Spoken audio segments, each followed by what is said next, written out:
Do you want to go from becoming a loser to becoming rich? Well, this is pretty simple. You need to learn how to like, heck, even love doing things that other people find hard. Now, I'll be real with you. I used to avoid doing hard stuff. I was a massive procrastinator. I would procrastinate on everything. And so this is a hurdle I really had to get over. And I've used the 4 tricks I'm going to talk about in this video to now build a 7-figure sales training business. I run multiple YouTube channels and I'm more productive now than I ever have been before. So how did I start to like doing the hard stuff? Well, I killed my lizard brain. Okay, Will, what the heck are we talking about here? Well, what is it? What is your lizard brain? The lizard brain is part of your brain that's left over from your pre-human ancestors. It is only focused on the now, right here, this second. It doesn't understand the future and it doesn't understand the past either. And it also reacts according to your most basic needs. So that's your reptilian lizard brain. On the other side of your brain, you've got what we call the human brain. This is the rational side of you. This is what can be used to look back into the past and to predict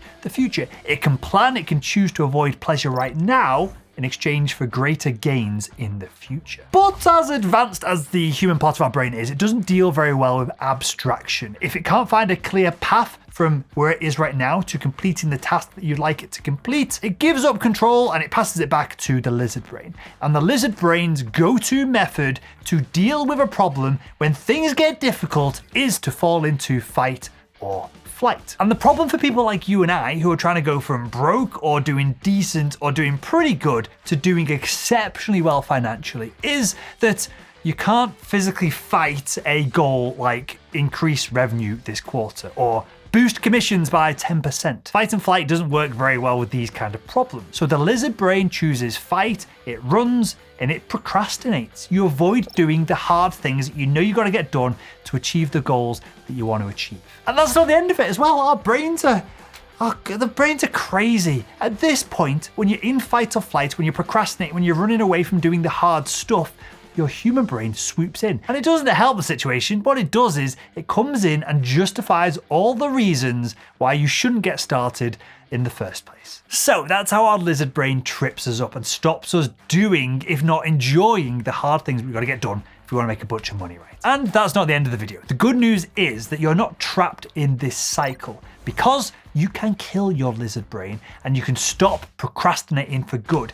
You can learn to enjoy doing the hard things. You just got to do a little bit of brain hacking to make this shift. So let's say you're faced with a daunting task like spending hour after hour prospecting. It can be hard to find the motivation to start doing your sales prospecting activities. They're pretty boring. It's a hard activity to get done. But that is because you're focused on the difficulty of the task. Instead, we need to shift our focus to look at the end result that we're going to get from it. What is your life going to look like after you've achieved these goals? If you're focused on boosting your sales commissions, but you hate cold calling, then shift your mindset on this. Think about what that extra cold calling is going to do for you. Think about the end result of it rather than the activity itself. What is an extra $50, $100, $200,000 a year going to do for you and your family? What about the additional career opportunities that are going to open up to you as the result of having success? The more that you think about the rewards, the less your brain is going to think about the costs of taking action right now. And that leads us on to technique number 2. This is called overload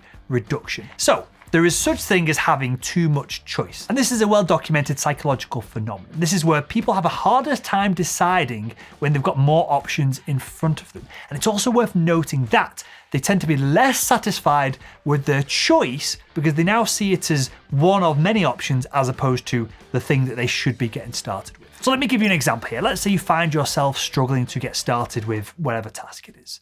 Take a step back for a minute and really assess the situation. Are you struggling to get started with this one task? Or are you struggling to get started on 4 different tasks and you're trying to prioritize them, see which is going to be the biggest ROI of your time, and that's what the actual problem is? If you find that this is the case, you need to limit your options, you need to cut down your choices, and you need to just get started with one of them. And don't worry too much about making the right choice. We never make the right choice with business activities, processes, value propositions, cold outreach, closing, statements, whatever it is. You typically never make exactly the right choice every single time when you first start doing these activities. You can always pivot later on. You can always iterate and improve upon the process. What matters here is getting started and moving forward. Next up, we have the process of deconstruction. Now, this is important because the bigger the goal that we are facing, obviously the more intimidating it's going to be. If you're dealing with a goal of earning another $100,000 in your sales role and commissions this year, it can start to feel like there's just no way to make any headway with that. That tiny little bit of stress, that tiny little bit of feeling, I'm not sure about this, kicks your lizard brain into high gear. And it's going to make you 10 times less likely to get started because you're going to be startled in this fight or flight response. And again, as I said at the top of the video, you can't fight your way, just can't punch and smash and kick and wrestle your way through a high level problem like generating more revenue. But here is the trick. Break down your giant, audacious, life-changing goals into smaller, more manageable